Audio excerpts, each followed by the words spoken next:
अगर आप भी मीशो पर सेलर बनना चाहते हैं और आपके मन में है कि क्या हम 10,000 रुपये से बिज़नेस स्टार्ट कर सकते हैं, तो भाइयों ये वीडियो आप लोगों के लिए बहुत ज़्यादा इम्पोर्टेंट होने वाली है, क्योंकि हम इस वीडियो में बताएंगे कि क्या सही में ही 10,000 रुपये से बिज़नेस स्टार्ट हो सकता है।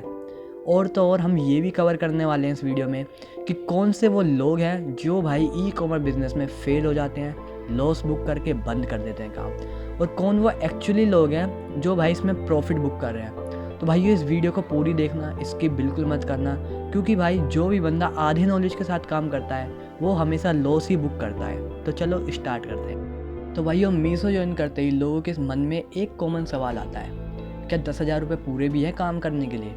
सेकंड, क्या जीरो इन्वेस्टमेंट से काम स्टार्ट हो सकता है? तो भाइयों यहीं पर 90% सेलर लॉस बुक कर लेते हैं एक गलत डिसीजन की वजह से। आज की वीडियो में मेनली 3 टॉपिक कवर करने वाले हैं। सबसे पहला 10,000 रुपये का एक्चुअल ब्रेकडाउन, कि शुरुआत में 10,000 रुपये हमारे कहाँ पे इन्वेस्ट होने वाले हैं, क्या ये 10,000 रुपये पूरे भी हैं काम चालू करने के लिए, क्या करना चाहिए कि नहीं करना चाहिए। सेकंड, बिगनर फ्रेंडली प्रोडक्ट, कौन से वो प्रोडक्ट हैं जो बिगनर शुरुआत में सेल कर सकता है और तो और भाई रिटर्न भी कम आएंगे उसमें, और तो और भाई कौन से वो प्रोडक्ट है जो इसको बिल्कुल ही अवॉइड करने हैं। और लास्ट टॉपिक, क्या ये बिज़नेस मॉडल प्रॉफिटेबल भी है या नहीं। तो आज की वीडियो में हम यही कवर करने वाले हैं। वीडियो में बने रहना, वीडियो स्टार्ट करते हैं, let's go. Topic number first, हमारे 10,000 रुपये कहाँ लग जाएंगे। सबसे पहला आता है जीएसटी। वैसे तो सरकार ने जीएसटी फ्री कर रखी है, लेकिन हमारे इंडिया में करप्शन इतना है, बिना पैसे खिलाए कुछ काम नहीं होता। जब हमारा जीएसटी वेरिफिकेशन ऑफिसर आया था तो उसकी जेब गर्म करने के लिए उसने हमसे 2,000 रुपये मांगे थे, जो कि आपके भी लग जाएंगे। तो यहाँ से 2,000 रुपये साइड कर देते हैं। उसके बाद आता है करंट अकाउंट, जिसमें मिनिमम बैलेंस मेंटेन करके चलना पड़ता है।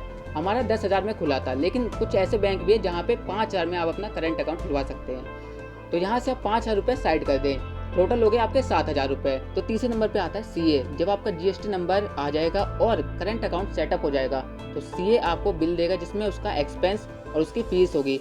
मैं मान लेता हूँ 1,000 रुपये, लेकिन हमारी लगी थी 25 रुपये तक। अगर आप कोई सस्ता सीए पकड़ते हैं तो वो ज़्यादा से ज़्यादा 1,000 रुपये चार्ज करेगा। तो ये हो गया आपके 8,000 टोटल, बचे आप पे 2,000 रुपये। अब इन 2,000 रुपये से आप लाते हैं स्टॉक, लेकिन आपने एक चीज़ नोटिस करी, यहाँ पे आपके सारे रुपए हो गए खर्च। तो इसके बाद आपके साथ क्या होगा, जो कि हमारे साथ भी हुआ था एंड 100% आपके साथ भी होगा। स्टार्टिंग में 10,000 रुपये से हमने भी स्टार्ट करा था और 2,000 रुपये से स्टॉक लेके आए थे। हमारा 7 से 8 दिन में सारा स्टॉक खत्म हो गया था, इतने ऑर्डर आए थे हमें। लेकिन इसके बाद हम पे सारा पैसा हो गया था खत्म। इधर हमारे ऑर्डर बढ़ते जा रहे थे, इधर हम पे पैसा बिल्कुल खत्म हो गया था। और जो मीशो की पेमेंट आती है वो आती है 10 से 15 दिन में। इस टाइम पे हमारे घर वालों ने कैसे ना कैसे पैसे अरेंज करके हमारी हेल्प करी थी, लेकिन हर किसी के घर वाले पैसा अरेंज नहीं कर पाते हैं। देखो मेरी एडवाइस ये है, अगर आप 10,000 से बिजनेस चालू कर रहे हैं तो मत करो, क्योंकि आप सिर्फ 10,000 से बिजनेस चालू कर पाओगे, उसको रन नहीं कर पाओगे और उस पर ग्रोथ नहीं पा पाओगे। 50,000 रुपये रखना पड़ेगा आपकी जेब में, तब आपका ये बिजनेस अच्छा जाएगा, क्योंकि आप इस बिजनेस में अपना फ्यूचर बनाने वाले हो, ना कि आज चालू करके कल बंद करके ऐसे काम करने वाले हो। तो भाई अपना टॉपिक नंबर सेकंड है राइट प्रोडक्ट सिलेक्शन। अब देखो भाई, जितने भी बिगनर्स हैं वो भाई थोड़ा बहुत पैसा लगा के काम स्टार्ट करते हैं, और मैं नहीं चाहता भाई जितने भी जितने भी लोग हैं वो नहीं चाहते कि शुरुआत में उनका लॉस हो।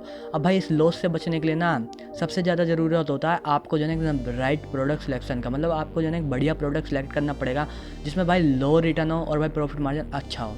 तो भाई देखो कुछ आइटम्स हैं जो मैं आपको बता देता हूँ, मतलब कुछ कैटेगरी हैं जो मैं आपको बता देता हूँ जिसमें भाई लो रिटर्न है और प्रॉफिट मार्जिन ठीक ठाक है। सबसे पहले भाई डेली यूज़ आइटम, जो आइटम हमारे भाई डेली यूज़ में इन्वॉल्व होते हैं, है ना, सुबह से लेकर शाम तक हम उन प्रोडक्ट का यूज़ करते हैं, आप लोग उसको सेल कर सकते हो। सेकंड नंबर पर आता है भाई वुमेन रिलेटेड आइटम। अब भाई वुमेन रिलेटेड आइटम बहुत सारे हैं, आप भाई किसी में भी सेल कर सकते हो, पर भाई मैं एक बात फिर बताऊंगा, आप ये चीज़ अपने रिस्क पे करना, मेरे कहने पे बिल्कुल भी ट्राई मत करना। मैं बस आपको एक आइडिया दे रहा हूँ कि ये जो कैटेगरी हैं ये लो रिटर्न कैटेगरी हैं, पर आप कैसा प्रोडक्ट सेलेक्ट कर रहे हो वो आपके ऊपर डिपेंड करता है। बाकी ये हैं वैसे लो रिटर्न आइटम ही।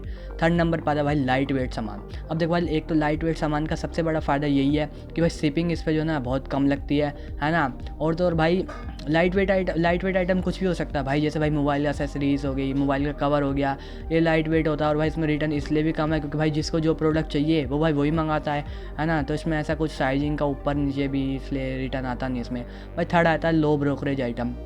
लो ब्रोकरेज आइटम का मतलब भाई आप ऐसा प्रोडक्ट सेलेक्ट करना, ऐसा प्रोडक्ट सेल करना जो भाई जल्दी से टूटे टाटे नहीं, है ना। मतलब भाई अगर शिपिंग हो रही है और भाई पैकेज आ रहा है जा रहा है तो इसमें वो सामान टूटे ना, अगर ये सबसे बड़ा एक इंपॉर्टेंट रोल प्ले करता है। और भाई अपनी पैकेजिंग जो है ना जितनी ज़्यादा आप स्ट्रॉन्ग करो उतना ज़्यादा सही है। ऐसे भाई कुछ भी कॉर्पोरेटेड बॉक्स में पैक करके मत दे देना, प्रॉपर भाई पहले सामान को जो है ना बबल रैप करना, उसको भाई फिर कॉर्पोरेटेड बॉक्स में डालना, फिर भाई डिस्पैच करना। अगर भाई आप ऐसे ही भेज दोगे ना, मानो चाहे मत मानो भाई, आपका कितना ही स्ट्रॉन्ग प्रोडक्ट हो भाई वो टूटेगा ही टूटेगा, है ना। क्योंकि भाई पता है हमारे जो पैकेजर होते हैं वो काम क्या करते हैं, मतलब डिलीवरी बॉय पिकअप बॉय होते हैं, वो भाई आपने ऐसा प्रोडक्ट दिया बड़े प्यार से, वो भाई कट्टे में बांधेंगे, ऐसे ऐसे घुमाएंगे और भाई फेंक के मारेंगे अपने वेयर हाउस में। वेयर हाउस वाले उठाएंगे उसको फेंक के मारेंगे ट्रक में, ट्रक वाले उसको उठाएंगे फिर भाई जो उनकी डिलीवरी लोकेशन होती है उधर फेंक के मारते हैं, है ना। तो मतलब आप तो भाई जितने प्यार से भेजोगे वो ठीक है, पर वो लोग जो है ना भाई ऐसे फेंक के काम करते हैं, इसलिए भाई आपको बबल रैप भी यूज़ करना पड़ेगा शुरू में।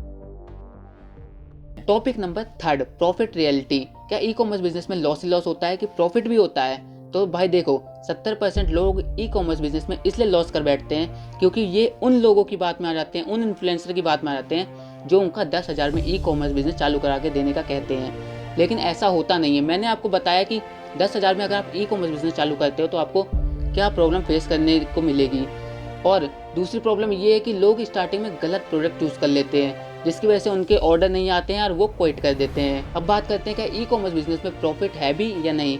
देखो जो जो चीज़ें हमने आपको बताई है, अगर आप उन चीज़ों को फॉलो करते हो तो भाई प्रॉफिट 100% है।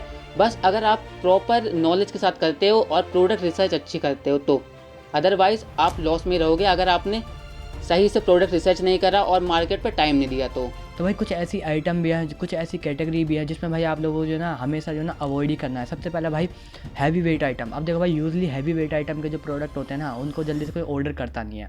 और सबसे बड़ा नेगेटिव पॉइंट बताऊँ वो ये कि भाई हैवी वेट प्रोडक्ट पे जो है ना शिपिंग चार्जेस भी जो है ना बहुत ज़्यादा लगते हैं, तो भाई सही नहीं है। मतलब कैटेगरी ना समझ से परे है मेरे तो, है ना। भाई सेकंड नंबर पर आता है इलेक्ट्रॉनिक। अब देखो भाई इलेक्ट्रॉनिक आइटम्स में जो है ना डिमांड तो अच्छी है, पर भाई सबसे बड़ी बात एक तो ये महंगे आते हैं, है ना। और दूसरी बात भाई जब तक अगर आप इसको जो है ना एक एक प्रोडक्ट चेक करके नहीं भेजोगे ना तब तक भाई आप सक्सेस नहीं हो, क्योंकि भाई इसमें जो है ना डिमांड जो है ना बहुत अप डाउन होती है ना। और दूसरी सबसे बड़ी बात, अगर आपने इनको बिना चेक करे भेजा और भाई गलत सामान चला गया तो भाई नुकसान होता है इसमें, ठीक है। तीसरे नंबर पर आता है भाई ट्रेंडिंग प्रोडक्ट। अब भाई आप लोग सोचोगे कि यार हर कोई बंदा जितने भी इन्फ्लुएंसर है भाई वो सब ये कहते हैं ट्रेंडिंग प्रोडक्ट सेल करो, ट्रेंडिंग प्रोडक्ट सेल करो। ये एक बंदा जो कह रहा है ट्रेंडिंग प्रोडक्ट को अवॉइड करो। क्यों भाई, एग्जांपल के साथ बताऊंगा, ध्यान से सुनना। देखो भाई अभी आप लोगों ने नोटिस करा होगा लाबूबू डॉल का जो है ना बहुत लंबा क्रेज चला था, है ना। अब भाई हम सेलरों को क्या करना पड़ता है ना, अगर कोई प्रोडक्ट अच्छा चल रहा है तो भाई उसका स्टॉक जो है ना, उसकी जो इन्वेंट्री ना हमें मेंटेन करके चलनी पड़ती है। मान के चलो आप एक लाबूबू डॉल सेलर हो, है ना, आपके जो है ना दिन के 100 ऑर्डर आ रहे हैं, तो भाई आपको जो है ना उसका जो है ना इन्वेंट्री मेंटेन करके चलनी पड़ेगी। और घर में ना आपके कम से कम 500 प्रोडक्ट होने चाहिए भाई डॉल के, ताकि भाई आप जो है ना आने वाली जो आपके डिमांड है ना उसको फुलफ़िल कर सको। अब भाई आप लोगों ने ध्यान दिया होगा कि लाबूबू डॉल के क्रेज़ जो है ना एकदम से गिर गया, एकदम से गिर गया। अब भाई जितने भी अब देखो भाई ट्रेंडिंग प्रोडक्ट जो होता है उनमें डिमांड तो अच्छी आती है, ठीक है, पर सबसे बड़ी बात जो है ना वो यही है कि भाई इनकी ट्रेंड एकदम से उठता है और एकदम से गिरता है। अब भाई मानो जो आप एक सेलर हो, आपके घर में भाई 500 लाबूबू डॉल पड़ी है और भाई इसका ट्रेंड बिल्कुल ख़त्म हो गया, भाई क्या हुआ ये सोचो। भाई ये जो 500 प्रोडक्ट है ना ये आपके हो गए डेड, मतलब भाई ओवरऑल नुकसान हुआ आपका, ठीक है। मतलब जब तक ट्रेंड था जब तक था, अब भाई ट्रेंड एकदम से गिर गया, आपके पास जो ऑर्डर पड़े हैं, जो आपके पास भाई स्टॉक पड़ा है उसका क्या होगा, उसको भाई आप लोकल मार्केट में भी सेल नहीं कर सकते। भाई 500 ऑर्डर एक बहुत बड़ा नंबर होता है।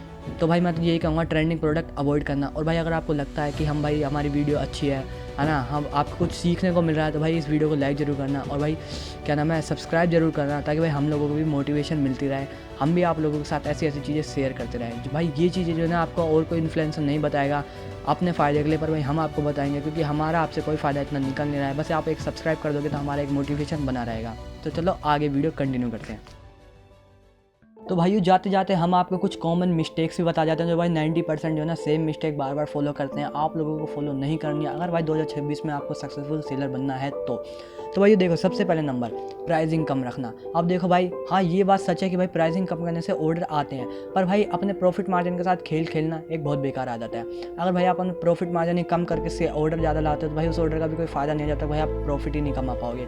देखो भाई प्राइसिंग अगर आपको सही में ही कम करनी है तो मैं आपको एक सीधा तरीका बताता हूँ उसका क्या है। आपको एक काम करना है, जो भी आप प्रोडक्ट पे आपने प्राइसिंग कम करना चाहते हो उसके भाई ज़्यादा से ज़्यादा सप्लायर ढूंढो, उनसे भाई कॉन्टैक्ट करो, बात करो, कोई ना कोई ऐसा सप्लायर मिलेगा जो भाई आपको जो है ना कम रेट में माल देगा। पर भाई भाई क्वालिटी के साथ खेल मत खेलना, मैं पहले बता रहा हूँ। इस तरीके से भाई आप जो है ना अपनी जो है ना प्राइसिंग कम कर सकते हो और भाई ऑर्डर गेन कर सकते हो। भाई सेकंड नंबर पे आता है रिटर्न रेट इग्नोर करना। देखो भाई बहुत सारे सेलर होते हैं, वो अपने भाई किसी भी एक प्रोडक्ट पे जिस पे भाई ज़्यादा रिटर्न है ना, उसका भाई रिटर्न रेट जो इग्नोर कर देते हैं। इससे भाई आप ही का नुकसान है, बात को समझो। जैसे कि भाई मान लो कोई भी एक प्रोडक्ट है, उस पर भाई आपका जो है ना रिटर्न परसेंटेज बहुत ज़्यादा है। भाई अगर वो आज बहुत ज़्यादा है ना, तो भाई आने वाले टाइम में भी वो वही रहने वाला है, उसको चेंज नहीं होने वाला। क्योंकि भाई आप बात ये चीज़ समझो कि लोगों को वो ऑलरेडी पसंद नहीं आ रहा भाई। तो आप जो है ना, अगर उसमें कोई भी अगर आपको कोई प्रोडक्ट है जो भाई रिटर्न रेट जिसमें ज़्यादा है, भाई उसको अभी के अभी पॉज कर दो, मेरी मानो तो।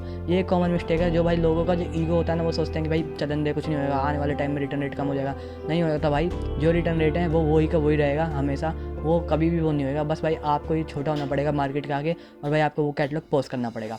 तीसरे नंबर पर आता भाई बिना प्रोडक्ट रिसर्च करे कोई भी एक प्रोडक्ट उठा के ले आना।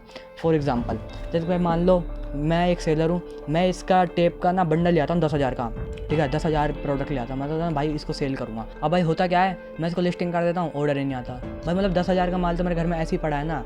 इसका सिंपल एक तरीका क्या है, आप भाई एक टेप लेके आओ, उसको ऑनलाइन करो, है ना, उस पर देखो ऑर्डर आ रहा है नहीं आ रहा है। ऑर्डर आता तो भाई धीरे धीरे इन्वेंट्री मैनेज करना। तो भाई यही कॉमन मिस्टेक है जो भाई आप लोगों को अवॉइड करनी है। अगर भाई आप लोग इन चीज़ों को अवॉइड कर सकते हो तो भाई आपको बधाई हो। और भाई जो मैंने आपको चीज़ें बताई हैं, अगर आप उन चीज़ों को फॉलो कर सकते हो, और कुछ चीज़ें जो मैंने अवॉइड करने को बोली, अगर आप उन चीज़ों को अवॉइड कर सकते हो तो बधाई हो भाई। 2026 आपका है, आप 2026 में एक सक्सेसफुल सेलर बन जाओगे।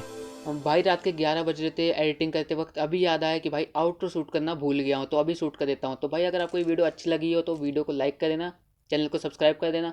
और अगर आपको डीपली जानना है कि किस कैटेगरी में काम करना चाहिए, तो इस वीडियो पर टैप करके देख लो, 5 मिनट की वीडियो, आप समझ जाओगे प्रॉपर कैसे किस कैटेगरी में काम करना है।